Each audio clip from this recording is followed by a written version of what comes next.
She said I am Dr. Rebecca Reynolds. My students call me Dr. Rebecca. That started because there was another Dr. Reynolds, which is perfectly fine. I ended up copywriting Dr. Rebecca, and now I have a website, and it's all fun. And the students and staff are very, very supportive. Tell you a little about myself. This presentation started as my doctoral dissertation, which I finished in 2011, 5 years now. Crazy how time flies. But I couldn't finish it if it weren't for the support of my family and my mentor and my professors. It's amazing, the support. I was actually going to study something very different than teacher bias, but while I was observing in a classroom as a student, I discovered it. Not that I didn't realize it was there, but I think because I was observing as a student, I was more in tune to what the teacher was saying and how she was communicating with the students of her own. So that tweaked my interest. So I completely changed my entire dissertation for teacher bias. My committee members and my mentor, Dr. Saxton, Dr. Smallfoot, and Dr. McLaughlin, incredible people from all over the country. They were incredibly supportive when I changed. Although I was on a timeline, it made for a lot of long nights. Okay, the beginning process. First, we have to define effective teaching. We have to define assessment documentation without bias. We have to define personal interest in bias. Are you personally interested in bias? Or is it something that is in the back of your mind you really don't think about? A lot of people don't think about it. How many of you have experienced another teacher coming to you and saying, you know, I heard you have Johnny in your class next semester? Let me tell you all about him. Raise your hand if you've had that experience. That experience is what I observed as a student teacher, observer in the classroom, that tweaked my interest for this study. Effective teaching, in my belief, gets rid of bias. Obviously, we're all human, and getting rid of bias completely is not, it's just not humanly possible. But at the very least, we can do what we can to prevent it from affecting our documentation and their assessments. This study, to whittle it down a little bit further, talks specifically to the bias that's written down in observational assessments. And we'll actually have a little bit of a practice.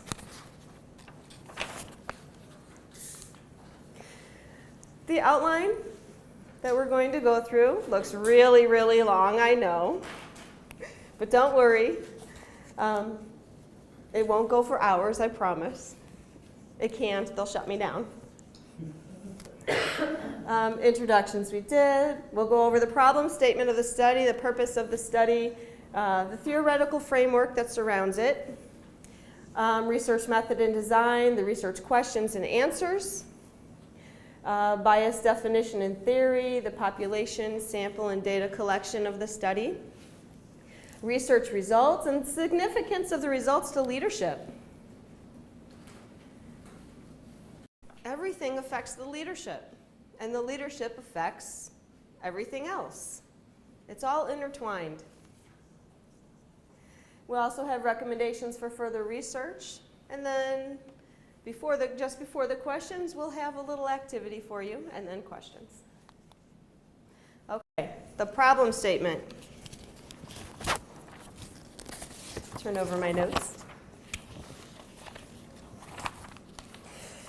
Teacher bias written into documentation observational assessments that follow children from one age group to the next is the general problem.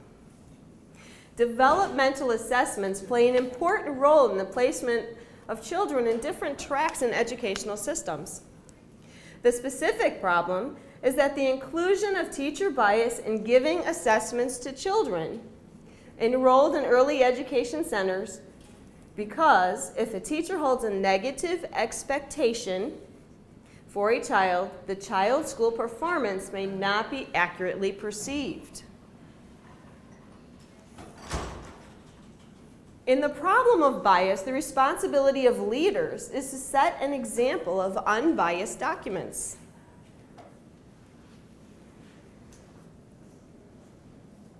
Oh my goodness, I lost my place. Cultivating a new model. Thank you. I was looking for a period and it's a comma. Cultivating a new model of leadership. Cultivating a new model for leadership, bless you, requires courage. It requires courage. It requires us to stand up and say, hey, don't tell me those negative things. What can he do? Tell me what he can do so I can expand on that and encourage the child to grow. These leaders can be aware and curtail the impact of bias in the documentation of observational assessment. Understanding and eliminating bias will help alleviate stress that will affect children in the early education classroom while creating a new model. Now, of course, in a good study, we have to have a purpose statement. The purpose of this qualitative phenomenological study was to explore the perceptions of 20 teachers and their experience of bias in assessment documentation of preschool children. The study included a total of 23 professionals, 3 pilot study participants, and 20 final study participants in the Chicago area preschools. Data was collected by using open-ended questions. That data was then analyzed through an Vivo 9 program. I'm not sure if you're familiar with that program. And coded for emerging themes and patterns. The study attempted to bring a deeper understanding of the issues surrounding testing at the preschool level. The findings include a mixed response with themes and patterns found in identifying how bias affects documented observational assessment. How many in here believe bias affects the documentation of assessment? I was actually surprised not to see everyone's hand. Okay, our theoretical framework. A good study has to have some kind of theory backing it up. When I was researching, I had to be very creative in maneuvering and figuring out where to find the research because there's very little specifically about teacher bias. I wasn't necessarily surprised about that. It just became a challenge trying to figure out, okay, what route do I take? Where do I go? So I decided to put a framework around it. Teacher bias is surrounded by child's development, observational assessment, and bias. 5 years later, I realized it's actually surrounded by a little bit more, but quite a bit more actually. However, but for the purpose of the presentation, we'll stick to the presentation. Now, the major roles of framing teacher bias influence of recorded documentation, children's assessment include child development theory, observational assessment, bias. There's a whole lot intertwined. So it had to be broken down into smaller pieces so that we could form a validity.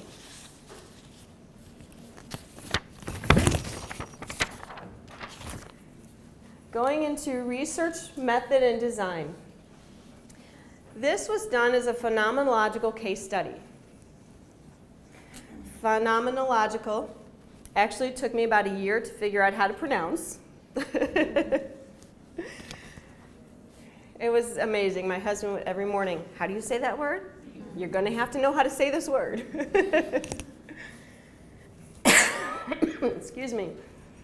A case study, I kept it in the Chicagoland area because that's where I was. However, I did expand it to triangulate information. I didn't stay with one center. I stayed with numerous centers around the Chicagoland area. Another way to form validity. That's the purposeful sampling. The sampling was done with interviews. I tape recorded the interviews, downloaded the interviews, the actual voice interviews, into a program called NVivo 9. And what that did was the NVivo 9 program broke it down for me into themes that were found in each of the interviews. This creates validity. I personally did not see the names of the people who were in the interview. I didn't ask for their names. When they signed their form, I hid it away. I kept everything separate to try and work really hard at preventing my own bias from coming into play. I triangulated theory, literature, the interviews, research with multiple participants. Research question number 1. Now there's 2 research questions I was aiming to answer. There's actually 6 interview questions, but 2 questions for research. The first one, how do teachers feel the bias of other teachers influence the recorded documentation? So what I was doing when I was interviewing is I was asking, do you think your teachers document bias in your other teachers that you work with? Have you ever seen anyone document bias statements? I never asked for names. It'd be like going up to, hey, do you know if Marilyn over there is biased? No. That would get it off on the wrong foot. Create a research project with no validity. The questions were very forward. Have you seen bias in your classroom? Have you seen it documented on the assessments? They don't have to say, yeah, I've actually seen somebody write. No. When a child is, it's magical. When a child, thank you. One more, we were on the, there we go. Safety. When a child is promoted from one classroom to another, the child's file in all of these situations is also promoted with that child. Therefore, the teachers I was interviewing had the ability to go back and look at the children's files and say, oh yeah, here I see some comments that have nothing to do with their development, just the teacher's opinion. Now, it's okay to put your opinion, but it has to be separate from your actual observation to keep bias away. Now, this was done case by case.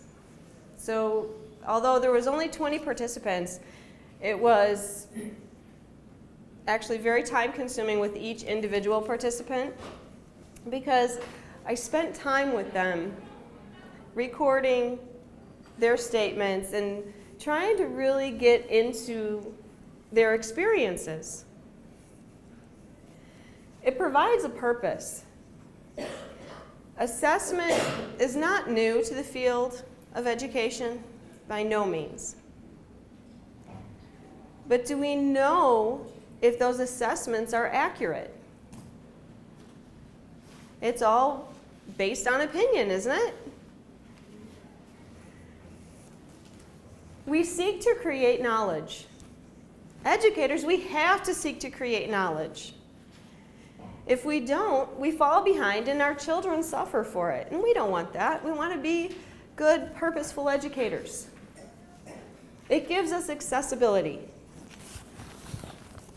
Accessibility to the information we need to be able to teach, assess, and create a plan without bias. It addresses issues and keeps seeking input.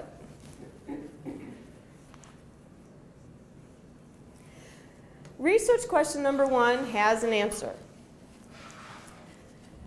5 out of the 20, or 25% of the teachers described bias being documented into observational assessment. To me, that seemed kind of low. But then again, we don't really know if the teachers that I interviewed were trying to protect their coworkers. There could be so many different variables involved. But I had to report on the actual documentation that I had. Did you look at any documents to try to assess them for bias, or was this all on people's report of the document? It was all on their report of the documentation. I was not able to gain access to children's records, which makes perfect sense. Well, right. Sometimes people will let you, you take the names out, you're just reading Right. They didn't want to do the work of blacking out names and copying. And Right. I had one that offered, but 1 out of 20 wouldn't have Right. given me a good I would study. just assume that your report of bias is going to be lower than, The actual, you're not yeah. aware of it. You don't think you're being biased, but you are. I was actually wondering the same thing. What, did you give them examples of statements? I mean, how did the teachers judge what was biased and what wasn't? Did you tell them they had to use a description? I mean, I gave them a definition okay. to work with. And I gave them a list of words Okay. to look for. Okay, okay. Have you seen these words involved in the children's assessments kind of thing? Which was very helpful. Right. I would think some bias would be just stuff that, what you attend to because of your opinion. Yeah. Like the studies about watching the toddler do things, and if you tell people that it's a boy, they describe the same action a different way than if you tell them it's a girl, and everyone watched the same video. Yeah. That kind of. Mhm. It doesn't have anything to do with particular. Yeah, have a word. short-haired child dressed in yellow. Right, and Yeah. everyone's watching exactly the same video, but they describe it differently if they were told it was a boy or a girl. Well, there's clearly a bias there in Yeah. our assumption of what something means. And I don't think any of those people were aware of that, so you have to. Yeah, there's so many different ways that we can tweak and change and do new research on this topic. I think really do believe that this topic is understudied. I'm wondering, given your sense that it's a lower percentage, is also sort of part of the nuances of they're not recognizing when something is biased? That's very true. It's true that they're not able to recognize it. Yeah. Yeah, It's a whole different- good point. The second research question, how do teachers feel the assessment from a previous teacher affects the new teacher's teaching methods when a child's assessment follows the child to the next age group? Let's hear some numbers. What percentage do you think? You think all of them do? Really? It affects it. I don't know that people admit that it affects. It gives them a preconceived notion. Yeah, and I believe that can change the way you teach a child. I think they all contribute to the teacher's thought processes, but I think the exceptionally positive statements and the exceptionally negative statements then influence the teacher's actions. That's what I think. Very true. So you think like little things like checklists, it's like, you don't pay Right. much attention, it's the really, A red flag went up on. right, right. Or If this it's is one of the really most good or really amazing bad. children I ever spent in here with. Yeah, and we tend to forget about the bias toward the really good children. Yes, yes. You're just gonna love having her in your class. Oh my God, she's such a great teacher's helper. Uh-huh. It's amazing. You'll get all your stuff done because she'll do all of your stuff. She'll pass out your papers and yeah, that can influence it too. So I asked, so I teach observation and assessment, and one of my things in there is I don't think you know about your bias sometimes. And would you open a child's file right at the beginning of the semester, or would you give yourself a little time? And all of this last class, most of them wanna, well, they were split half, would open it later, half would open it. The half that would open it right away said they wouldn't have any bias. It wouldn't come into effect at all. I'm like, oh, I don't think you're. I think they need a little more life experience under their belt. Your comment about watching a video of a toddler and not knowing whether it's a boy or a girl, I could see a really cool assignment of having students watch a video and half of them have been told one thing and half have been told another thing. Then they come Oh, back that and would be a watch great it. assignment. You tell a boy or a That's girl, or you could awesome. tell them something else about, you're watching this because their parents are concerned about anger, or you're watching Yeah, this, that's a or good whatever, you idea. could frame it a whole bunch of ways. Oh, yeah. And so you can even tell them, you're gonna be hearing different, or you're gonna be Or watching you're different. gonna, or just say, Don't read tell what it says on your paper Yeah. and watch this video. Oh, exactly. You could just have a video going and pass out different questions to different groups of students. And And, yeah, Oh, what a just great have them assignment. write their observations and then. Well, and I expect giving different names, there's been the stuff about, putting in, so not a video, but some other kind of description, the stuff about if a name sounds foreign, or a name sounds southern, or a name sounds African American, or Yeah. a name sounds, that people respond differently to, like an identical resume, that they do it. I expect you to do the same thing, a little anecdote about children, and give different people different names of the child, exactly the same anecdote, except for you've changed the name of the child, and how does that affect what they think the anecdote means? Because I think we all have the illusion that we're not biased. Well, yeah. Yeah, It's not right. just our students. Right. Oh, yeah. I'm not prejudiced. I hate everyone equally. Well, they have a good one that I use as a teaching strategist video where there's a little, well, they can't tell. But most of them will assume it's a little boy that goes up to reach for this thing, and I say, and that's when they put it down in their observation notes, and I said, well, how do you know if it's a boy or a girl? What has made you, well, because of their haircut. It's like she has a boy's haircut. Dutch blonde. And I was like, but if you look, and you know anything, she's got really little socks on. Ah. But they don't And why put does that matter to your observation? Well, That's the yeah. other thing, it's like, Right. does this matter? Right. Should it matter to your interpretation of the behavior? No, probably not. But they do look at it differently when it's a boy or a girl. Well, that also goes into gender roles. I mean, just looking at the changes in gender roles since the early 1980s, it's huge. Some great assignment ideas. I think too with that assessment coming from the previous teacher, Mm-hmm. that would, so many variables there. Oh, yeah. Because of the bias of that person. Well, my bias towards that person, I told you. Right. Yeah. But the bias of that teacher, I mean, when I did,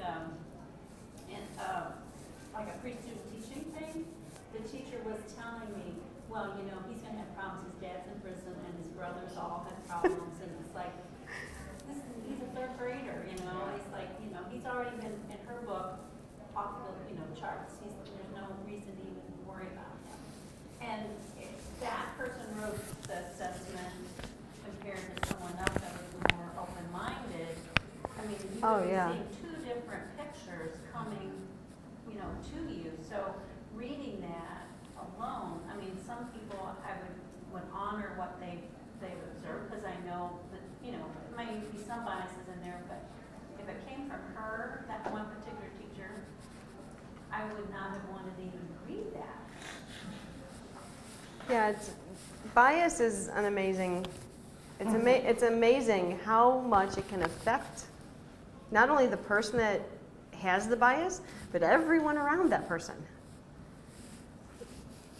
Well, even when you think that of the new teachers, when the new teachers start, then it becomes a learned behavior and the Oh, yeah. passing it on, because the new teacher says, oh, what do I do with these? Oh, open them up and read them, they'll learn a lot. I bet you will too. And the bias isn't just in the classroom. I do I help weekends at a shelter for battered women and children, and I've often asked other people to come with me because whatever project we were working on, and so many people, oh, what part of Chicago do you have to go to? I don't want to get shot today. Like, this is where they are. If you can't bring the help to them, and I can't guarantee you won't get shot, but I also can't guarantee you're not going to get shot in front of your house. So, you know, fear also plays a part in our biases. There's so many different things involved in it. It's crazy. Here you go. This is what the study revealed. I can't say I believe it. But it's all based on there. This is where it'd be interesting to be able to see, you know, if you had more resources to both, Right. to match up what people said in some way with. You know, what I would love you know, to. this is what they said, and in what ways. See, now this was all done with the triangulation of Chicago. You know, some teachers in northern Right. Chicago, some in But western, it's some in. still just their self-report. Right. Opinion, as opposed, how can you match, okay, 20% say this doesn't. See, I would love to do the same study in like LA and New York and other large areas like that and compare the two. I think that would be great. It would be interesting to see, you know, this is based on their self-report, and then if you had If you could a get measure, you access could go to. in and do an observation Yeah. and see, what they're. because I'm willing to bet that my self-report will be way off what somebody sees when I'm teaching class. Yeah. At any given moment, you know, depending on, you know, it would vary widely from topic to topic too. Definitely. Yeah, 20% is what was reported for the study. Personally, I can't say I believe it's only 20%. Okay, so we do have to define it, right? According to Sweet Chu, bias is behaviors of unfair treatment, personal, and shows favoritism. It is personal, isn't it? I mean, your own personal experiences are different than yours. Your personal differences are different than mine. So of course, they're going to be different. I grew up on the south side of Chicago. At a time, my neighborhood that I was growing up in, my family was the only Caucasian family there. So when I went to high school, I moved to the suburbs. Oh my God, talk about culture shock. There was 2 black people in my whole high school. And I immediately befriended them because I was comfortable. Other kids didn't understand this. I get to college and the same thing, and people are like, oh, you're black. You're not even white. I took that as a compliment. I was accepted. It's interesting how the different life experiences change you. And my husband, who's black, tells me that the only reason I was attracted to him was because of my early childhood years. So I highly doubt that's the reason, but who knows? Maybe if I was brought up in a different environment, you know, there's no way to know. By the way, we have beautiful children. Okay. Theory, self-perception theory. Individuals infer their attitudes, internal states, and dispositions by observing their own behavior. And dispositions, and that of others, their own behavior and the behavior of others. Well, this is where teachers need to model, right? So if a teacher comes in to the classroom and she's talking to you, and it doesn't matter how quiet you're talking, right? There's going to be at least one child close enough to you to hear you. Oh, you know what so-and-so did yesterday? I can't believe she did that. That was the most retarded thing I've ever seen. Well, that child who just heard you say this is probably going to repeat the same words or something similar to that later on in the day, maybe tomorrow, maybe in the grocery store with mom, who knows? But it's a learned perception now. Providing individuals with feedback about their behavior. Even if we're not speaking, we're still providing feedback about behavior. For example, situations like this. You have quiet people who sit and observe, and that's how they learn, right? And then you have other people's personalities where they have big jewelry on, they love to talk, they love a big presence. Well, your personal life just gave you a perception about each individual person. Oh, well, I can't sit next to her. That means she's going to be loud and boisterous, and people are going to come, they're going to see me when I'm sitting next to her because she won't shut up. Or maybe you don't want to sit by the quiet person because you really don't know how to open a conversation with the quiet person. Your own personal perceptions and biases will affect everything about you. Okay, the population and sample of the study, early education teachers of preschool. Now this includes current or past employment as a preschool teacher. If they never worked as a preschool teacher, I could not interview them. They actually had to be in the room. They've had to have experience with observational assessment. I was actually very surprised at how many teachers didn't have experience with observational assessment. Kind of blew me away. It was sad to me. They do a better job teaching, though. You think so? I think so. Can you expand? If they've never experienced observational assessment, how would they do a better job teaching? Oh, I was thinking the college professors need to do a better job teaching. Teaching how to do observational assessment. I If agree. these teachers were not skilled in observational assessment, then I'm a college professor. So we need to do We need to, a better job. encompassing everyone, we need to do a better job. Well, hopefully this will help. You're doing all right. Thank you. Data collection method. Like I said, I used a voice recorder in all the interviews. I used Naturally Speaking 10 Dragon program that put all of that information into text onto my computer. This is before the computer did it all for yourself. I had to actually get the program.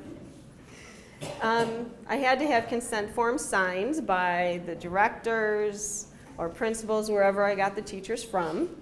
The teachers themselves also had to sign. It was also an agreement that their names would never come up in the study. Each interview took place at a location of the teacher's choosing and were recorded and transcribed for each interview response. Each interview transcription was imported into the NVivo 9 program for analysis. This prevented bias on my own part. It also prevented me from spending 20 million hours looking through each line for particular words. I didn't need to do that. I had a program to do it for me. Now the research results, 19 out of 20 have worked with bias in the classroom environment. I personally, I think it's 20 out of 20. But 19 reported, yes, I've actually seen it in the environment. 17 out of 20 reported to have had experience with working in a classroom that had no bias. Now, it's possible after you have 10 years of experience, you've been in several classrooms, you know, so you could have both experiences. You were also asking them somewhat about their impression of other people's classrooms, or other teachers, it sounded like in the interview questions, so. Other teachers, yeah. So some of this, of the bias and no bias might be their sense of both their own classroom and other Correct. people.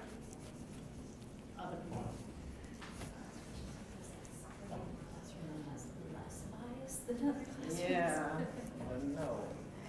Yeah, I don't know about the absolute no bias, but yeah, I that's a good point. Some classrooms can have tons of bias and then some less.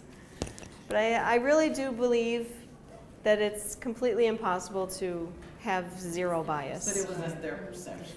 Exactly.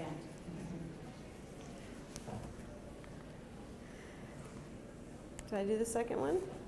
An overlap of bias yes and bias no was found. 15 of the participants interviewed identified seeing both yes and no bias. Oop. Now I'm going backwards. There we go.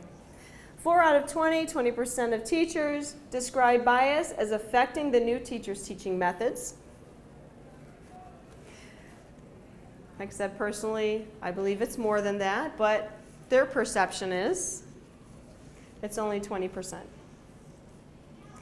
25% describe bias being documented in observational assessments.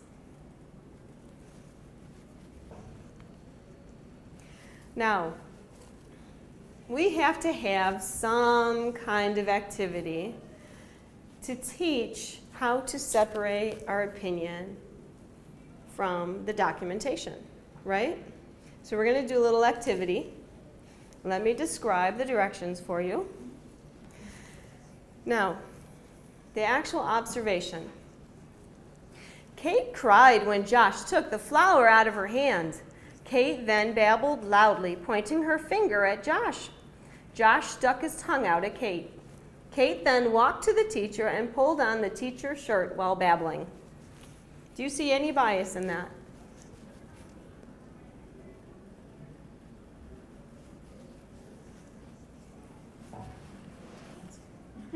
The word babbling The word babbling? sounds like you don't think she's talking correctly. Okay, that would depend on the age of the child, right? I hadn't seen that before. Thank you.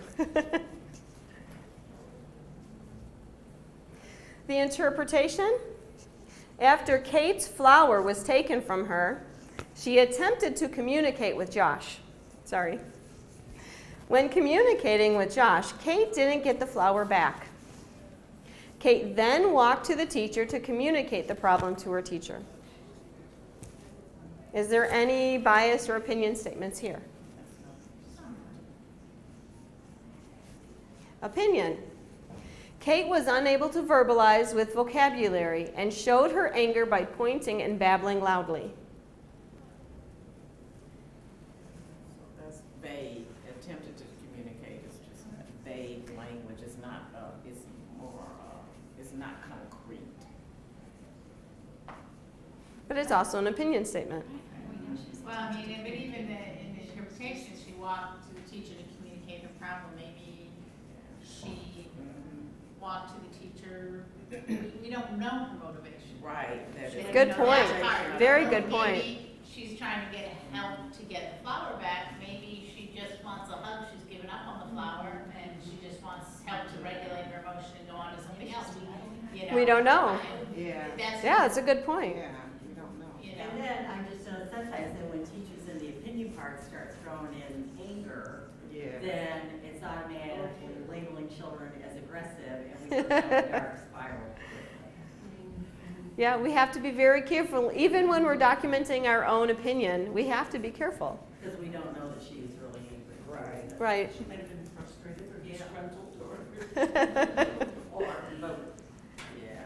Like she said, I forgot about it and wanted a hug, I'm over it. Good point. I mean, there's nothing to make us think From that that she didn't. description, we We don't weren't. know that she didn't think it was Right. funny. Maybe she was babbling loudly because Josh took it and he made It was a and great she- joke, right? Yeah. And that would Yeah, not be you what don't know we their would motivation. consider that at all happening, but. Yeah, because there's so much background information you don't know, right? But when documentation follows a child into the other classroom, something like that is what they're going to read. Right? So there has to be a little more information involved. Okay, here's where you're going to do the work. Now, if the link doesn't work, we're going to use the photos. And the link's not working. Is there a period in the wrong place though? YouTube? Oh, yeah. Huh. But is the link correct in the background? Yeah, it said TU dot.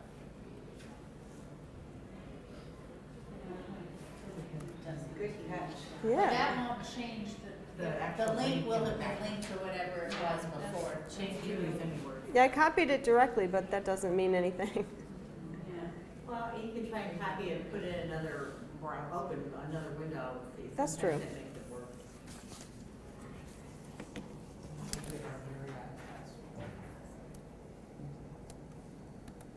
I use Red Leaf Press a lot. I love their videos.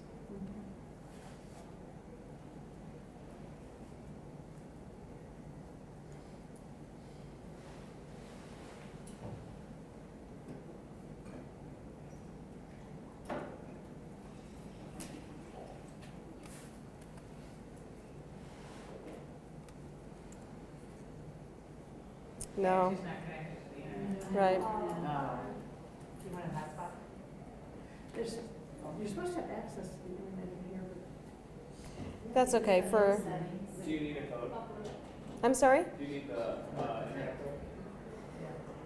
Something to be like that. Yeah. She wants you to come up here and do it for her. I do? Do you have the conference access point on there? There should be a conference access point. You have to go to settings first. Or we can use pictures, whatever you want. Your What choice. time? It's Do we- 10:30 right now. I don't remember how long this is supposed to go. We have till 11? We have till 11. Oh, perfect. Okay. You said I would find it in settings, right?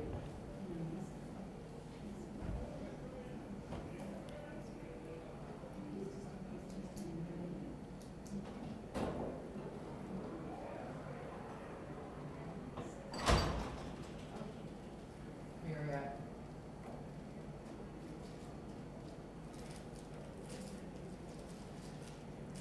And there's a code you may have to type in. But it's waiting, we're waiting for it to ask me. Mm-hmm. Does it matter?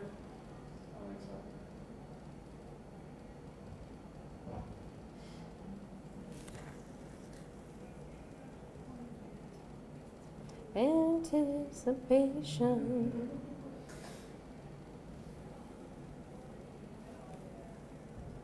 I think of that ketchup commercial from the. From our youth.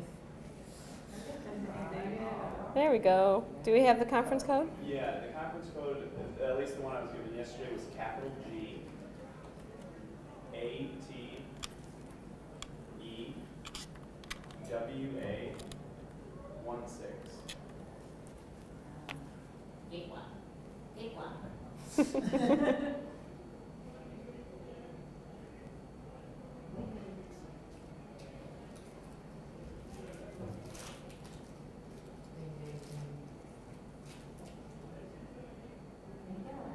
All right. If no one's told you this yet today, you're awesome.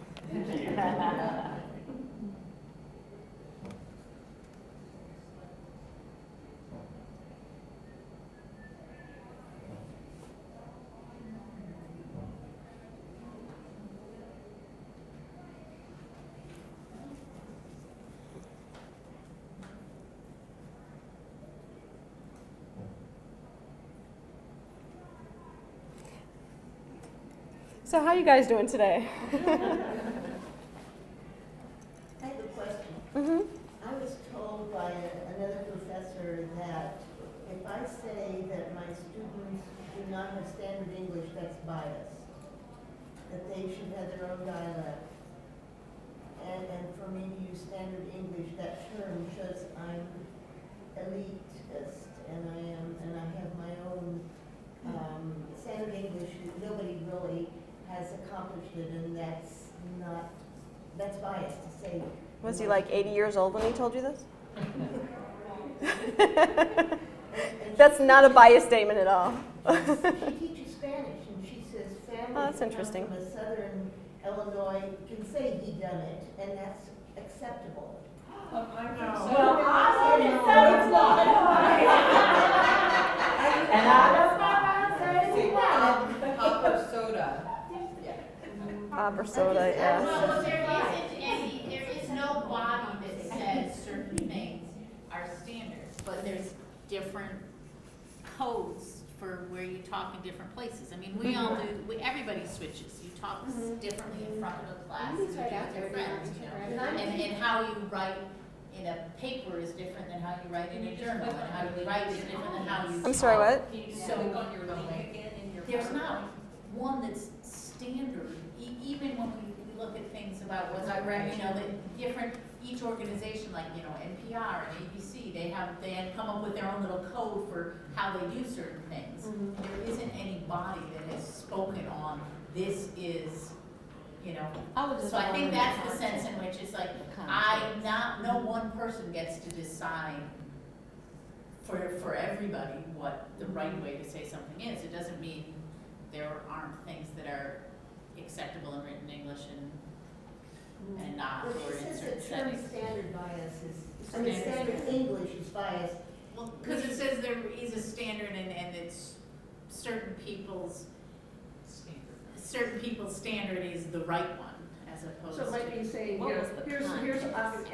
academic language, or, school appropriate, like. Right, school like language when versus home language. No, children stop. use swear words, I never Speak say, home that's a bad word, because I learned it from somebody they love, I say, that's not a word we use at school. Right, so it's No. better to say I can't even. academic. Standard language is a definitive term though within the English study of English. It is an official term. It's not saying it's standard, it's saying it's a universally accepted. But Mhm. it still isn't entirely universally accepted. But I'm saying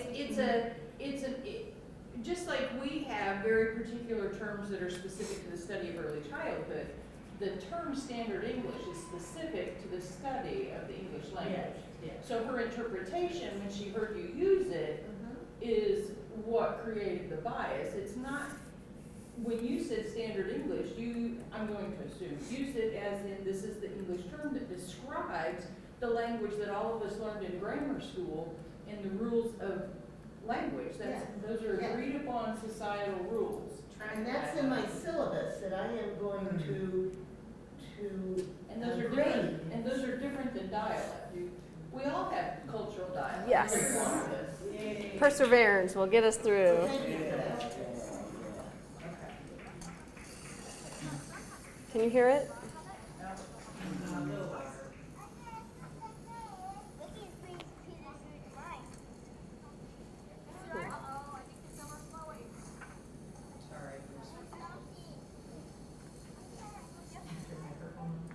Right, is there Put your microphone by the speaker. There it is. Did you No, it's say up. you get yours from Redleaf? Mm-hmm. Red Leaf Press. But this is what you're using It's right under now, it's on focus YouTube. YouTube. It's Red Leaf Press. Focus observation. Yeah. That would be a big one. Is there a volume on your physical computer, not on the Do thing? you have a microphone you're using?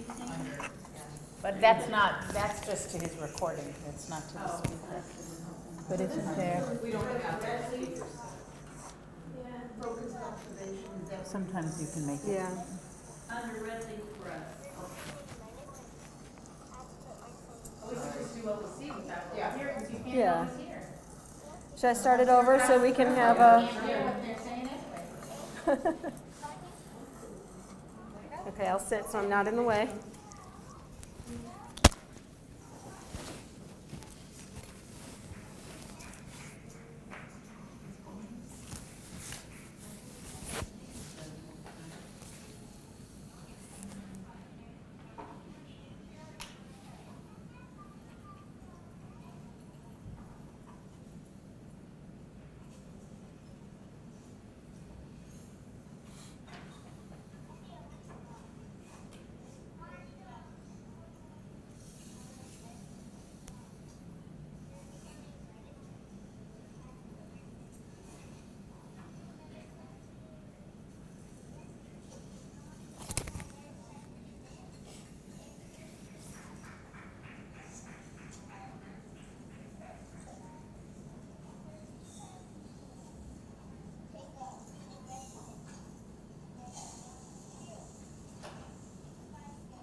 This one's done.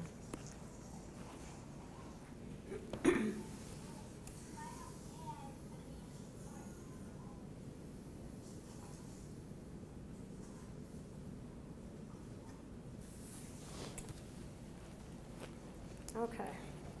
Now we are going to document what we just saw.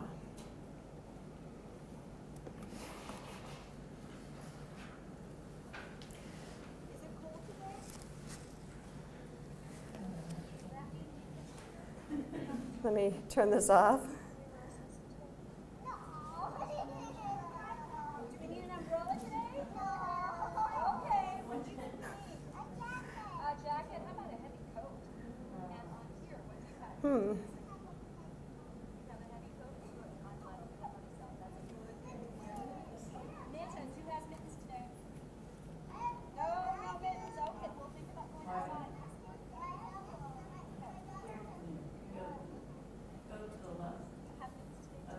To the left? Oh, I see it. All the way to the top, next to there. Thank you. It just went on, and it's. Why do they always think you want a nice video? They're trying to sell their product.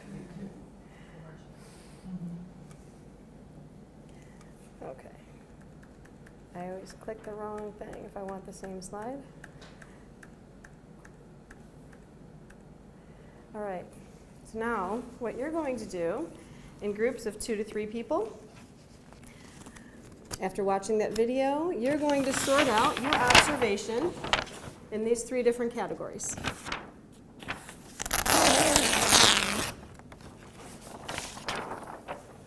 you are.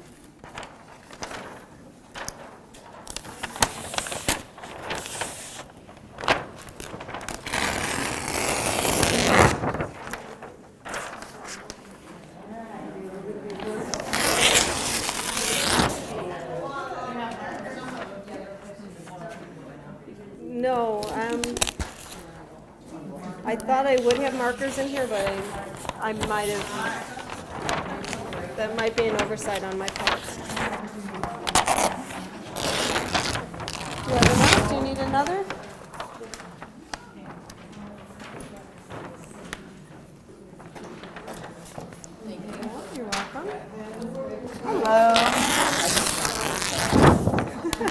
That's okay, you saw some of the interview. They have their observations of TNS. Okay. Do we have enough papers? Would you like a paper? Okay. No problem. Very interesting topic. Okay. Can I just put four children? Can I put four children?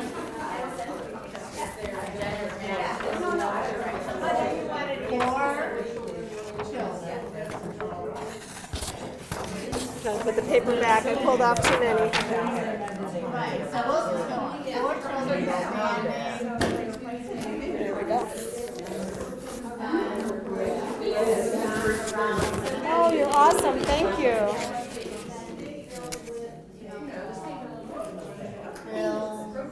We'll assume it's me. I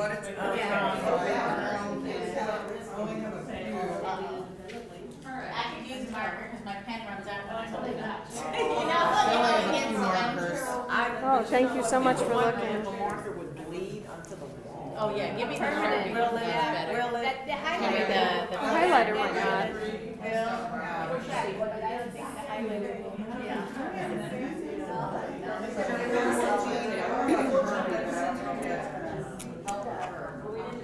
Well, my pen is going, like it's working against gravity. Yeah, I have extra pens, but. I wonder if the front desk. What's that? I wonder if I can ask at the front desk. I can go do that. Okay. Thank you.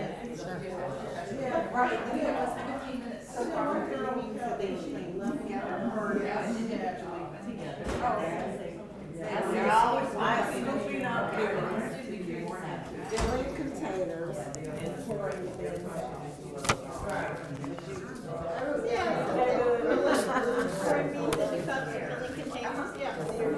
Yeah, right, materials were funnels, cups. That's what we look like.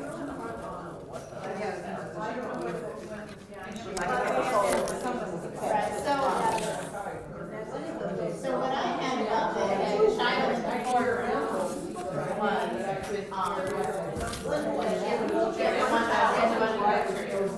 the child in foreground.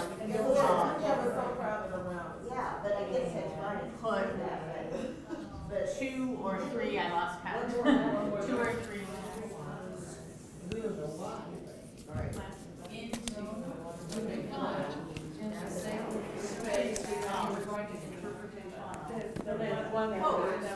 She was trying to put the beads to go down. I love how they try to get the beads through the funnel too. I know. And through the. Funnels, plastic glasses, measuring cups, water wheel. Can't beat a bit. Putting in a little, looking, I somehow sort of poking. Oh, wonderful. Thank you. All right, what's the interpretation? And then. Is that different than the?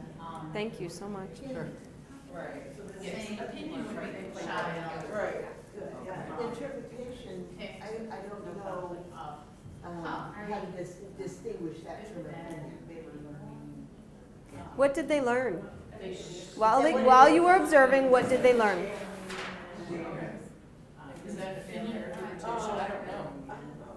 To me, I that's all the truly, same. I drill this into my students so Oh, much. I have a hard time making this interpretation, leap. So what are you trying to I don't know pinpoint? the difference in interpretation and. Are you saying we should see this as the analysis of this information? Yes. Okay. You're analyzing what the children learned during your observation. That's your interpretation. Fine motor skills. Oh, and social emotional, because they were playing together, parallel playing. Yeah. Social skills. Was that at the beginning? No, After you put the fun. So I don't know how to say this. So same child. The observation that I made with the young girl that was leveling, it was like she didn't want hers to fall Right. over. So they, like she figured out if you scoop it up and it's too full, they fall over. And so she wanted it level so they wouldn't fall out. Now, See, and I interpreted that as she was working on her math conservation skill. there you go. There you go.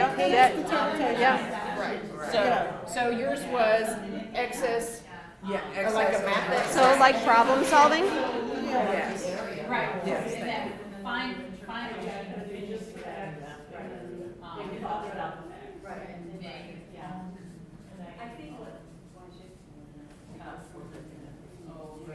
And then the young man, you know, he knew he had to dig real deep to get a full cup. He did. Right. So we figured that, right, if you go like this, you don't get as many, and then, yeah, Right. so, No. I'm not here. But she focuses on one child, so she has more Right. detail. So I just focus on everything, so. How do you focus on everything? Well, I mean, I didn't put a lot down. You know, the four children, they were standing at the sensory table and they were scooping and pouring, hey. So that's not really much. What's an interpretation then of this, what this child was? We said it. Oh, Right. I thought that they showed cooperation, that they were sharing and they were playing cooperatively. To me, that's an interpretation. So the all children working in parallel? I mean, they weren't really having a cooperative goal, but they weren't They bumping were each together. other. They Working weren't, in parallel without, Like an associate. right, It wasn't right, in Well, we parallel. couldn't hear the conversation, Right, but but they they were didn't talking. look like they And I had just a goal know that they had that the one together. child, yeah, so we, but I'm interpreting this, Lisa. You asked me for my interpretation. Or an associate. She's still trying to do Objective objective. Oh, sure. I'm trying to. I realized that I completely misunderstood what you were saying yesterday when I was talking about the kids stuff, the kindergarten individual development okay. survey. And I thought, oh no, she's not a kindergarten teacher. She's a professor that teaches about kindergarten. And so I'm on my work email, which is so small, but I'm going to try and get your information in there and go ahead and send it because they're wanting to finalize people. Oh, wonderful. For, Okay. they're wanting to finalize it today so that you would get Oh, materials okay. to review. And then the meetings are the first week in May. But it all depends. We've already got 4 math experts, but the other 2 domains, one Yeah, I is so would not be a math expert. Oh, that's good. Because one is language. It's language and literacy. It's that domain that they'll be focused on. And then there's 2 others. There's social emotional, and then there's approaches to learning. I always call it alt, and that does not equal approaches. You know? So I always say alt-reg, but it's approaches to learning and self-regulation. That's one Okay. domain, and then social emotional or language and literacy. And the dates, the first, let's see, Monday, I think May 9th, or is it the May week? 2nd. May 2nd, Yes, okay. it would be May 2nd, Monday, and it's here, it's in Bloomington. Oh, okay. And I'm trying to think. I think that day is the approaches to learning and self-regulation, and then Tuesday is the social emotional. Okay. And then Wednesday is a combination of those 2. I'm not sure what they're talking about. It's West Ed through Berkeley that's like organizing it. Okay. And anyway, that's some day where they're going to call back social emotional and the self-regulation people, like Okay. a couple from each domain, and finish it up somehow. But that's Wednesday, and then Thursday is the language and literacy. Oh, okay. So that would be May 2nd, 3rd, 4th, or 5th. Okay. So which one do you think? Which one would you rather? Either approaches to learning or socially emotional. Okay. And you would be you think you would be available for that Monday or Tuesday or maybe Yeah, that even week I will be, Tuesday yeah. and Wednesday? Because then I could put you with socially emotional and then you could stay for the second day too if you were Tuesday and available. Wednesday? Yeah. Yeah, the first week of May, I'm available. Okay. Well, I'm going to put your stuff in and I'll Okay. CC you Okay. and I'll just go ahead and send it to them so they know we have another wonderful. expert. Yeah. Oh, that sounds I spent great. like 2 weeks have begging mine? people. And I think I have yours, but I'll okay. take it because I'm trying to enter it in right now. Okay, that sounds wonderful. Okay. And if I need any more, I'll catch you after. Okay, sounds good. We finished our task. Wonderful. Okay, are we? It looks like they're almost done. Markers over here. Okay, it looks like we're almost finished. How am I doing on time? Oh, we need to be almost done. It's almost 11. So much social skills. Yeah. She's drawing a map. Math, for sure. Moving on. Yeah, just put it on your We're getting close. We're done. I just checked the time. Okay, we only have 5 minutes. So thank you. Good exercise. Thank you. It's interesting trying to figure out where everything fits, right? And trying to keep personal bias out of the observation is not an easy task. But it's worth exercising and getting experience with. Okay, since we only have 5 minutes, we're not able to have every group stand up and tell us. I'm so sorry, I know how much you love to participate. So instead, I'll ask for a volunteer. Eeny, meeny, miny, mo? No? I'll volunteer that we had conversation about, I had chosen to focus on one child so I could have more details about what was happening. And the other 2 folks have been trying to write down as much as possible about everybody. So what you observe and therefore what you have to interpret or have opinions about depends on what you're focusing on. And you could be focusing on Definitely. a particular child, or you could even sometimes be observing, looking for particular behaviors and kind of ignoring. So that was an interesting question. Yeah, What your does it mean focus to definitely changes your observation. Does anybody else want to share? Well, we just found, so we were looking at other people's as we were doing ours. And opinions at the end, like they were saying a boy loved to do crowding, but, so I thought he was just done. And I use this video in my observation. So you've watched this video many times. Right, and she's actually telling him that she didn't like it when he poured stuff on her car. Right, Yeah. right. We did.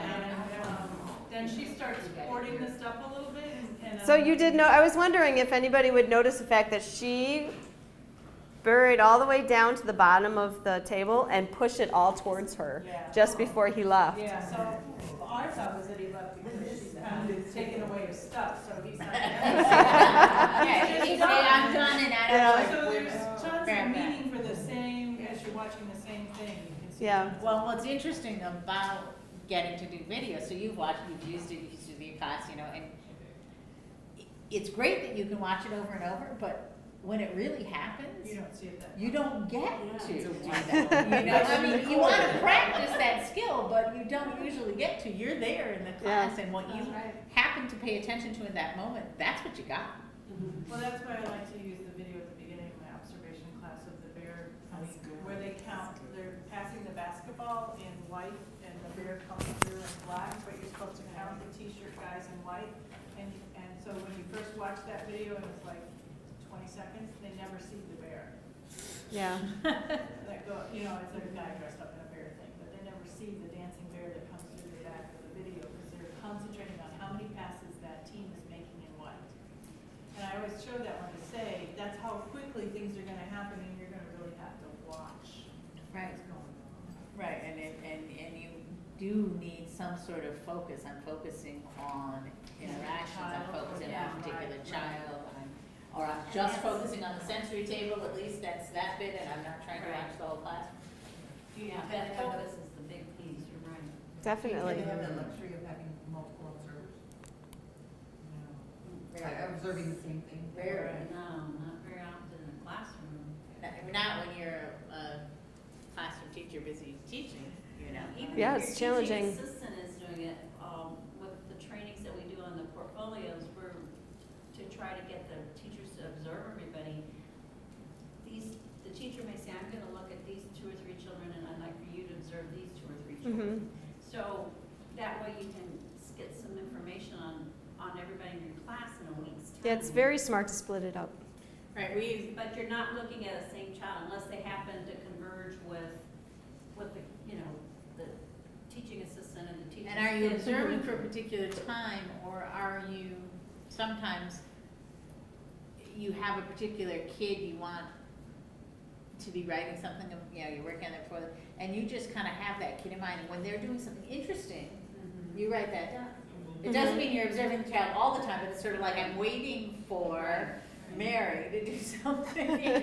Oh, I'm gonna make, because I want an anecdote, right, I want an anecdote about Mary today, so We do a point of view shift where they choose a child and for a period of time, they write down everything positive that child does. And they don't tell the child, they don't comment to the child, but they just spend this period of time looking for every positive thing. And when you do that with a kid that's really giving them a hard time, it all of a sudden makes them aware of all the time that child is doing the right thing.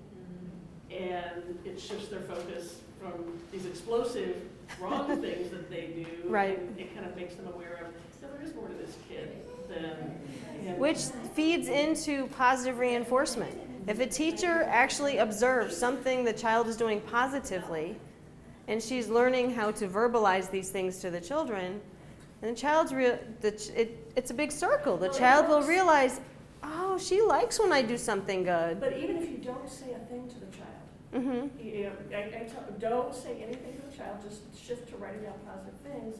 They start on some level becoming aware that you're paying more attention to the things that they're doing. Well, they know. They're looking at Well, the other even corner of if their you're- eye. even if Or you're not saying something, you're becoming more aware, and you're probably interacting. You're Yeah. building your bias a different way. You're biased against Intentionally, which is good. Because of the problems they were causing you. Yeah, That was Yeah. maybe interpreting Yeah. everything you're right. Deliberately. we are actually out of time. So in your daily events today, think about the significance this can have on leadership. How can it affect leadership, and how can leadership affect a change in the classroom based on teachers' bias? Excuse me. Yes. I have a lot of Thank you. presentation.